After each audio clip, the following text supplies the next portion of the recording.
اور امیر سنت کو بھی یہ دیکھا تھا جی جی کا شوق، یوں پھر باپ کے دیکھا دیکھی تھی نا وہ.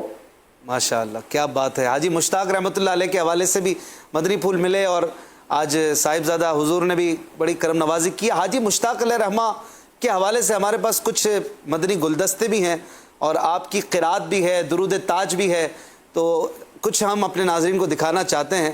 حاجی مشتاق علیہ رحمہ مدنی ماحول میں کیسے آئے، آئیے آپ کو امیر علیہ سنت کی زبانی سناتے ہیں.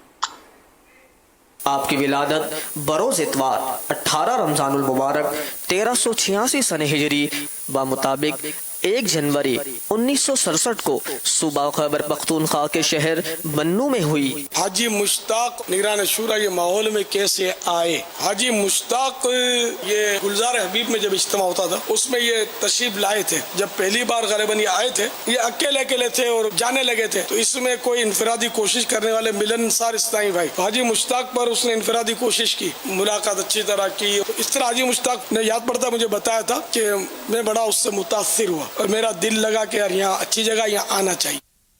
سبحان اللہ ماشاءاللہ. حاجی مشتاق رحمۃ اللہ تعالی علیہ بہترین قاری بھی تھے، قرات کا بھی آپ کو جذبہ تھا، تلاوت قرآن بھی آپ کی ریکارڈ موجود ہے اور وہ بھی آپ جو ہے وہ ہو سکتا ہے آپ نے سنا بھی ہو، مدنی چینل پہ بھی کچھ آپ کی تلاوت وغیرہ چلتی ہے. حاجی مشتاق علیہ رحمہ کی قرات کے حوالے سے ایک مدنی گلدستہ دیکھیے.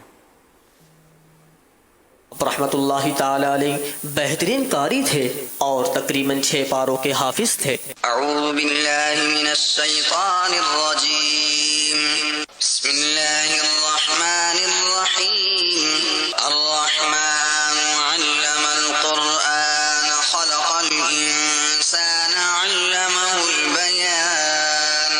الشمس والقمر بحسبان والنجم والشجر يسجدان. سبحان اللہ ماشاءاللہ. حاجی مشتاق رحمۃ اللہ علیہ کا بڑا ہی پیارا اور مشہور ترین کلام، سرور کہوں کہ مالک کو مولا کہوں تجھے. ایک شعر